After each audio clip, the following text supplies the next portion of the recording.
जी doctor साहब हमारे साथ मौजूद है। मैं तारुफ कराना चाहूँगी, डॉक्टर अजीम ने ज्वाइन किया है, स्किन स्पेशलिस्ट हैं। डॉक्टर अजीम जहांगीर को हम वेलकम कहेंगे। अस्सलाम वालेकुम डॉक्टर साहब। अस्सलाम वालेकुम। बहुत बहुत शुक्रिया आपके वक्त के लिए। अच्छा, हमने ना नॉर्मली ये सुन रखा है कि पसीना आना अच्छा होता है, जितना पसीना आएगा अच्छा है, वेट भी कुछ लोग समझते हैं इससे रिड्यूस होता है, तो पसीना आना वाकई अच्छा है?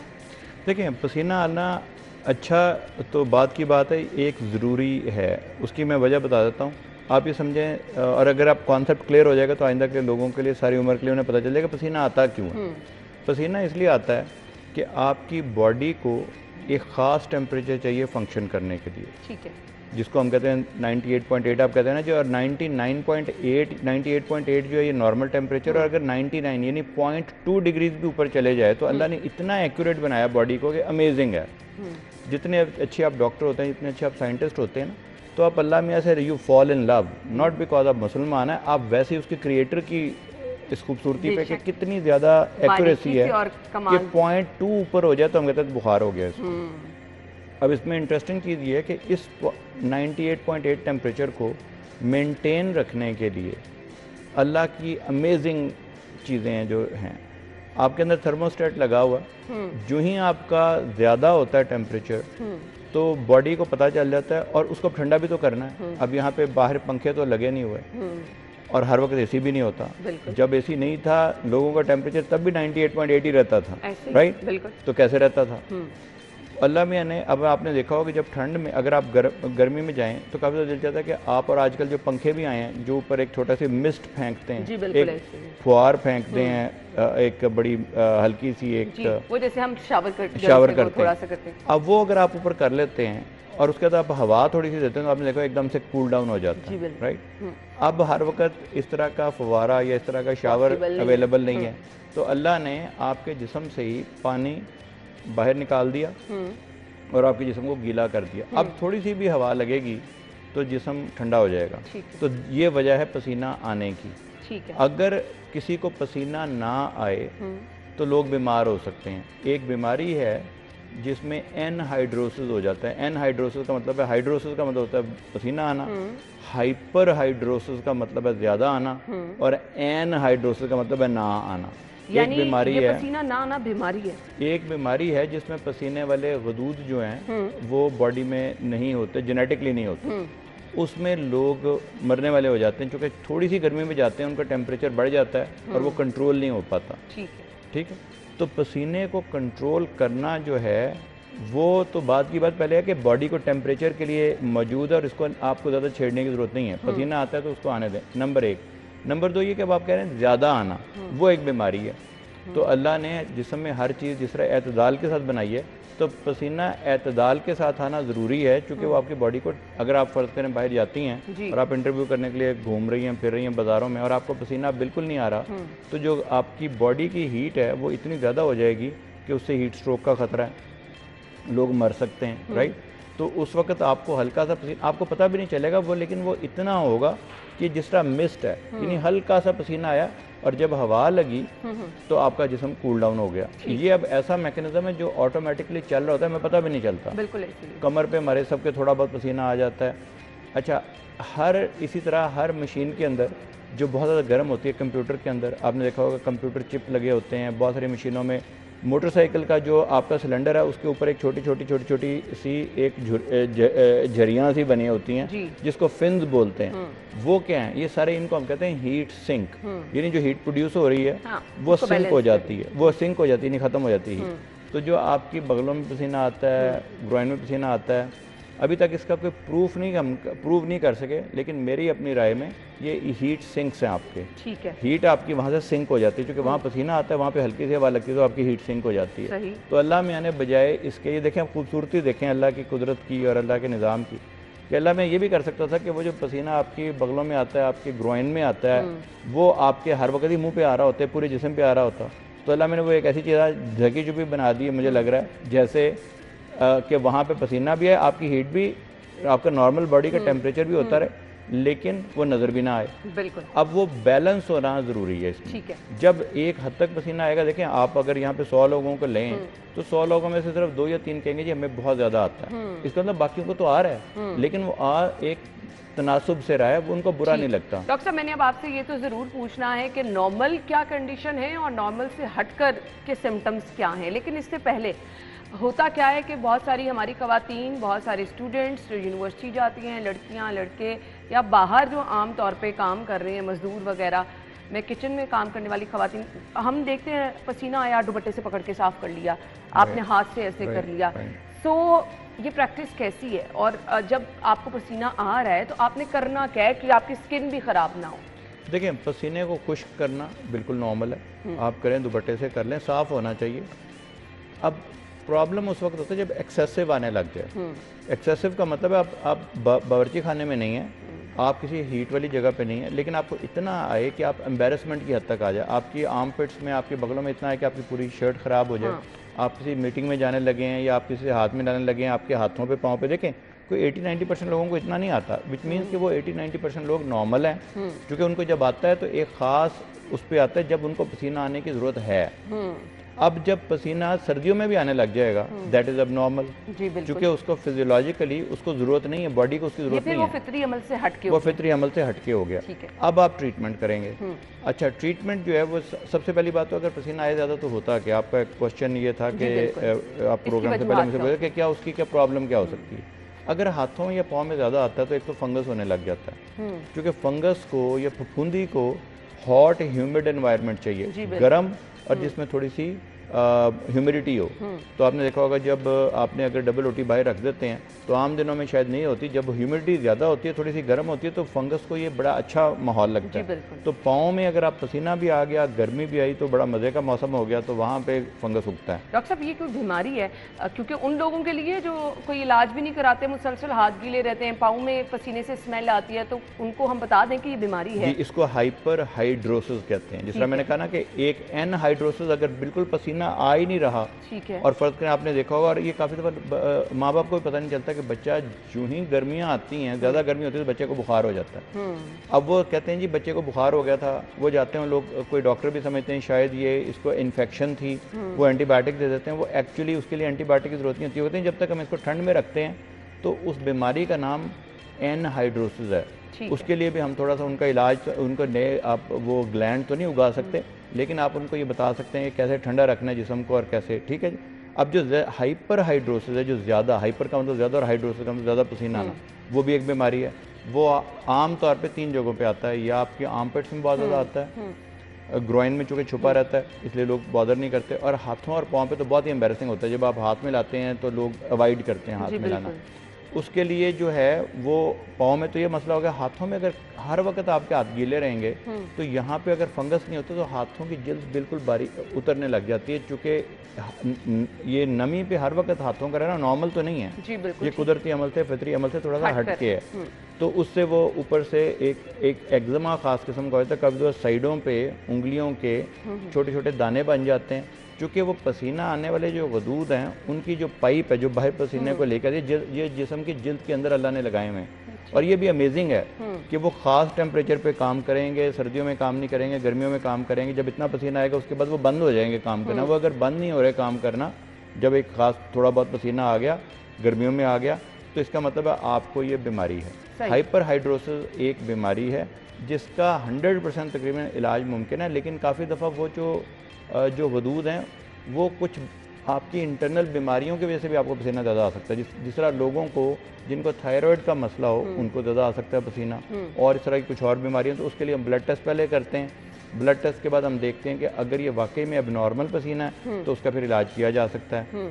इलाज के लिए जो सबसे पहले हम लगाने वाली दवाइयाँ देते हैं, जिससे कि पसीना आना अननेसेसरी बंद हो जाता है। तो वो उन्हीं जगहों पे लगानी है, अगर हाथों में आता है, पैरों में आता है, तो बिल्कुल वो लगानी है।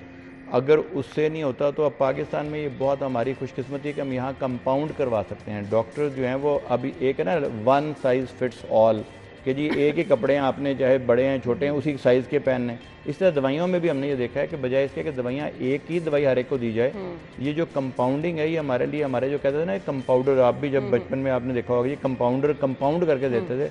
उसकी खूबसूरती ये है कि आप पेशेंट टू पेशेंट दवाई का ऊपर नीचे कर सकते हैं। अगर किसी को 18 की बजाय 20 मिलीग्राम की ज़रूरत है वो दे सकते हैं। अब वो आप या 18 वाली तो आएगी नहीं, या 15 वाली आएगी, या 20 वाली आएगी, लेकिन अगर 18 वाली चाहिए तो वो दे सकते हैं आप। तो ये इस तरह हमारे जो ये जो दवाइयाँ हैं पसीने, इसको हम ऊपर नीचे इसकी कॉन्सेंट्रेशन करके वो है, ये है लगाने वाली। ठीक है। अगर लगाने वाली से फ़ायदा नहीं होता, फ़र्ज करें, और आप कहते हैं लगाने तो मैं लगा रहे हैं और उससे फ़ायदा नहीं हो रहा, तो दूसरा एक जो तरीका इलाज है उसको हम कहते हैं आयोंटोफोरेसिस। वो एक ख़ास किस्म की वेव्स होती हैं जो कि निकलती हैं ख़ास किस्म के इक्विपमेंट में। उनका कहते हैं हम आप अपना हाथ रख लें, और वो क्लिनिक में आके करवाना पड़ता है। पहले हर दिन या हर दूसरे दिन करवाना पड़ता है। जब पसीना आना कम हो जाए तो फिर हम हफ्ते में 1 से 2 दफ़ा बुलाते हैं पेशेंट को, फिर कहते हैं हफ्ते 2 हफ्ते में 1 दफ़ा आके करवा लिया करो। उसमें आप हाथ रख देते हैं या पाँव रख देते हैं पेशेंट के, और पेशेंट बैठा हुआ टीवी वगैरह देखते हो 10-15 मिनट में वो ख़ास जो वेव्स हैं वो उन ग्लैंड्स को एक किस्म का थोड़ा सा काम डाउन कर देती हैं जो पसीना बना रहे हैं, और या तो ये हो सकता है। ठीक है। तीसरी जो सबसे लेटेस्ट ट्रीटमेंट है वो आपने तो सुनी होगी, सिर्फ खूबसूरती के हवाले से, बोटॉक्स जो है जी। अब बोटॉक्स जो है वो ये क्लियर कर लें कॉन्सेप्ट, सिर्फ हम खूबसूरती के लिए नहीं लगाते, वो भी लगाते हैं, हाँ, झुर्रियों के लिए लगाते हैं, लेकिन ये इसका इस्तेमाल बाद में आया था। बोटॉक्स जो बनी थी वो बनी थी किसी भी मसल को रिलैक्स करने के लिए। अगर किसी को टॉर्टिकोलिस है, आपने देखा होगा लोगों का काफ़ी दफ़ा वो इस तरह टेढ़ी गर्दन करके चल रहे होते हैं, जब तक कि उनका वो मसल जो ज़्यादा पुल कर रहा है उसको काटा ना जाए थोड़ा सा, वो सीधी नहीं हो सकती। पहले ये था। अगर कोई भेंगापन है किसी का तो इसका अंदर जो दरमियान वाली आंखों के मसल हैं वो इतना ज़्यादा उसको कर रहे हैं कि उसका जो आई बॉल है वो दरमियान में आ गया, राइट। ये जो बोटॉक्स था, या अभी भी हमें याद जो हुआ, और जब जो हम भी अभी भी करते हैं उसका इस्तेमाल वो ये था कि उन मसल को बजाय काटने के उन्हें रिलैक्स कर दें। कुछ लोग टिप टो पे चलते हैं, बच्चे आपने देखा बड़े कि वो अपने सिर्फ पाँव की उंगलियों पे चल रहे होते हैं और एड़ियाँ उठाई होती हैं। उनके पीछे वाले जो मसल हैं, जो पिंडी के मसल हैं, इतने ज़्यादा वो स्ट्रॉन्ग हुए होते हैं बिला वजह कि उनको पहले था कि पहले सर्जरी करें क्या करें, अब हम उनको मसल को वो लगा सकते हैं। बोटॉक्स जो है, जब लोगों को मसल, ये जो आपकी माइग्रेन है, माइग्रेन ठीक नहीं हो रही तो उसका मसल जो उनके अकड़े हुए होते हैं, बहुत ज़्यादा स्ट्रॉन्ग हुए होते हैं, यानी बहुत ज़्यादा खिंचे हुए होते हैं, उनको रिलैक्स करने के लिए ये बड़ी इफेक्टिव ट्रीटमेंट है। हमारे पास हम करते तो कॉस्मेटिक सर्जरी और डर्मेटोलॉजी करते हैं, लेकिन बाद दफ़ा कुछ लोगों को जो आंखें झपकती हैं, ब्लेफरोस्पैज्म उसको बोलते हैं, इतनी ज़्यादा झपक रही होती हैं कि बेचारे खुली नहीं रख सकते, उनको नज़र नहीं आता। तो वहाँ पर भी अगर हम मसल को रिलैक्स कर सकते हैं तो बोटॉक्स इन तमाम चीज़ों में काम करता है। अब एक और जो बोटॉक्स का जो है, जो लोगों को बहुत कम पता है, वो ये है कि बोटॉक्स जो है वो आपके वो जो आपके ग्लैंड्स हैं जो कि आपका बना रहे हैं पसीना, उनको भी काम डाउन करके नॉर्मलाइज कर सकते हैं। तो हम बहुत ही बारीक और बहुत ही छोटी सुई से, जो कि बाल जैसी छोटी होती है और बहुत ही थोड़ी सी होती है सुई, क्योंकि हमें जिल्द के अंदर जाना है, हमें मसल तक नहीं जाना, ठीक है, उससे हम पूरे हाथों पे, चूँकि दर्द नहीं होती उससे, वो इतनी बारीक होती है उससे दर्द नहीं होती, उससे हम इंजेक्शन लगा सकते हैं आर्मपिट्स में भी, हाथों पे भी, पाँव पे भी, और वो 3 से 6 महीने तक जो है वो नॉर्मल हो जाता है पसीना आना जो है। सही। डॉक्टर साहब मुझे ये भी बताइएगा, क्या कुछ लोगों की ना पसीने से स्मेल बहुत ज़्यादा आती है, क्या इसका भी इलाज है, या कोई बीमारी है, या हम जो बोटॉक्स का इलाज आपने बताया इससे भी छुटकारा मिल जाता है? जी, अब जो पसीना है उसमें प्रॉब्लम यह है कि सिर्फ अगर पसीना सिर्फ वहाँ पे नमी छोड़ रहा हो तो एक बात है, अब वहाँ पे नमी की वजह से बैक्टीरिया भी कुछ उगने लग जाते हैं जो कि स्मेल प्रोड्यूस करते हैं, तो और ये भी बीमारी, इसका नाम ब्रोमहाइड्रोसिस है। अच्छा। तो ये तमाम किताबों में लिखी हुई बीमारी है। अनफॉर्चुनेटली चूँकि पब्लिक अवेयरनेस नहीं है, और वो आप बड़ा अच्छा कर रहे होते हैं कि आप ऐसे प्रोग्राम करते हैं ताकि पब्लिक को ये पता चले बीमारी, क्योंकि कुछ लोगों को बेचारों को यही पता नहीं होता, आप सही कह रही थी कि ये बीमारी है भी कि नहीं, वो समझते हैं हमारी किस्मत में ये लिखा हुआ। तो बीमारी है ये, इसको ब्रोमहाइड्रोसिस बोलते हैं, तो उसका भी इलाज है। उसके इलाज के लिए हम थोड़ी सी लगाने वाली कुछ एंटीबायोटिक्स देते हैं। आप जितने मर्जी परफ्यूम लगा लें, कुछ लोगों के साथ ये मसला रहता है, वो किसी फंक्शन में नहीं जा सकते हैं, किसी मीटिंग में नहीं जा सकते हैं, इवन आप एयर कंडीशन वाली जगह पे जाएं, कुछ लोग अगर इस प्रॉब्लम के साथ बैठे हैं तो वहाँ पे दूसरे लोगों का बैठना मुश्किल हो जाता है। डॉक्टर साहब, तो ब्रोमहाइड्रोसिस के लिए हम कुछ दवाइयाँ दे सकते हैं लगाने वाली, और लगाने वाली में दोनों ही चीज़ें होंगी कि एक तो स्मेल ख़त्म करने वाली भी हो उसके अंदर, और साथ ही साथ उसमें पसीने को कम करने वाली भी हो। तो जब दोनों चीज़ों को आप कंट्रोल कर लेंगे तो ब्रोमहाइड्रोसिस ठीक हो जाएगा। ठीक है, ये सेफ़ हैं दवाइयाँ, और मुझे ये बता दें कि मतलब मर्द, ख़वातीन, बच्चे सभी इनका इस्तेमाल कर सकते हैं? देखिए, बच्चों में तो आम तौर पे ऐसा मसला ज़्यादा नहीं होता, और जो होता है वो फिजियोलॉजिक होता है। ठीक है। बच्चों को आपने देखा होगा जब बच्चे जुराबें उतारते हैं तो माएँ कहती हैं जी बड़ा इसके पाँव में से बू आती है, क्योंकि उसमें प्रॉब्लम ये है कि बच्चों को पसीना इसलिए ज़्यादा आता है कि भागते दौड़ते ज़्यादा है। तो उसके लिए आप उनकी जुराबें, एक तो ये देखें कि उनको हमेशा कॉटन की जुराबें पहनाएं, चाहे अब बड़े हैं, छोटे हैं, मर्द हैं, औरत हैं, कोशिश करें कि नायलॉन की जुराबें ना पहने, क्योंकि नायलॉन पसीना एब्जॉर्ब नहीं करता बिल्कुल। पाकिस्तान खुशकिस्मत है कॉटन के उसमें, तो आपने 100% कॉटन की जुराबें पहने, मोटी चाहे ना हो लेकिन हूँ कॉटन की, क्योंकि वो पसीने को एब्जॉर्ब कर लेंगी। ठीक है। तो पसीना आपकी जिल्द के साथ नहीं रहेगा, एब्जॉर्ब हो जाएगा उसमें, राइट। बच्चों की जो जुराबें हैं वो ज़्यादा ऑफन चेंज करें। अगर बच्चे सुबह दोपहर तक आपको लगता है कि उनकी जुराबें गंदी हो गई हैं, वापस आए हैं दोबारा खेलने के लिए, दोबारा उनकी जुराबें जो जुराबें जितनी मोटी होंगी, तो जो टॉवल टाइप जुराबें वो आप पहना के बच्चों को भेज सकते हैं जब वो खेलने जाएं, जब आपको पता है कि उनका पसीना ज़्यादा आना है। धोना हाथों को बार बार बड़ी अच्छी बात है, उससे जरासीम वैसे भी धुल जाते हैं। मैंने इस तरफ भी आना था, क्या जिन लोगों को हाथों पे मुसलसल पसीना आता है ना, उनको एहसास रहता है कि पता नहीं हाथ साफ होंगे या नहीं, जर्म्स, हम मुसलसल क्या हाथ धोएं। और सेकंड क्वेश्चन मेरा आपसे ये है कि जी जिनको पाँव में मुसलसल पसीना आता है उन्हें ओपन जूतियाँ पहननी है, शूज़ वगैरह वो अवॉइड करें? देखें, ज़्यादा पसीना आना, आप चाहे ओपन जूतियाँ भी पहने उनको ज़्यादा पसीना आता है। जिस तरह अब हाथों पे तो उन्होंने जुराबें नहीं पहनी होती, लेकिन हाथों पे भी पसीना आता है, तो वो तो बीमारी है। ठीक है। वो जब तक आप बीमारी ठीक नहीं करेंगे, चाहे आप ओपन जूता भी पहनेंगे तो वो भी ज़्यादा स्वेट से ना ख़राब हो जाएगा, राइट। तो वो तो इलाज करवाना ही करवाना है। ठीक है। अब नॉर्मल लोगों के लिए भी तो प्रॉब्लम होती है कि उनको भी पसीना तो आएगा पाँव में, तो उसके लिए क्या करना है? नंबर 1, हमारा जो नबी पाक का जो तरीका है ना कि जी जब भी आप वुज़ू करें तो उंगलियों के दरमियान में से मसा करें। दिस इज़ अ ब्यूटीफुल यानी हम काफ़ी दफ़ा ना अंडर वैल्यू कर रहे होते हैं नबी पाक सल्लल्लाहु अलैहि वसल्लम की जो चीज़ें हैं, वो हम सुन्नत को हम समझने सुन्नत है, हर चीज़ किसी मसलहत के तहत मसलहत। और ये बड़ी खूबसूरत मसलहत है इसमें। जो लोग अपने पाँव का 5 दफ़ा पाँव धोते हैं, दुनिया में कौन शख्स है और जो 5 दफ़ा ज़िंदगी दुनिया में पाँव धोए? और आप एक वजह से 5 नमाज़ें भी पढ़ने की कोशिश ना किया करें जब तक कि मजबूरी ना हो, क्योंकि जिसने 5 दफ़ा पाँव धो लिया, अब उसमें प्रॉब्लम ये होती है कि हम 5 दफ़ा पाँव तो धोते हैं लेकिन खुश्क नहीं करते। तो एक चाहे तौलिया अलग से रख लें, टिश्यू से खुश कर लें और तौलिया अलग से रख लें। पाँव को धोना ज़रूरी है लेकिन खुश करना उससे भी ज़्यादा ज़रूरी है। सही। तो 2 चीज़ें हो गई। और अब आपने देखा होगा मस्जिद में काफ़ी दफ़ा जाता हूँ तो मुझे अफसोस होता है कि मस्जिद तो इतनी प्यारी जगह, वहाँ पे इतनी स्मेल आ रही होती है, क्योंकि लोग एक ही वजू से बार बार करते हैं। और अगर आप एक वजू से करें तो कम से कम पाँव ज़रूर धो के जाएँ मस्जिद में, क्योंकि लोगों को भी स्मेल ना आए और वो आपके लिए एक हाइजीनिक तरीका है। सेकंड चीज़ ये होगी कि आपने जुराबें पहनी, चाहे बारीक जुराबें पहने, चाहे किसी कलर की पहने, लेकिन वो नायलॉन वाली ना हो, उसके अंदर कॉटन की हो। और तीसरी बात यह कि उसके लिए अगर आपको ज़्यादा है, अपने डॉक्टर से मशवरा करना इसलिए ज़रूरी है कि मुमकिन है कि पसीना आना आपकी किसी अंडरलाइंग डिजीज़ का मूजब यानी वो निशानी हो। तो लोगों को मुमकिन है आपका थायराइड भी डॉक्टर चेक कराएं, आपका और कोई 1-2 और बीमारी है वो चेक करवाएं।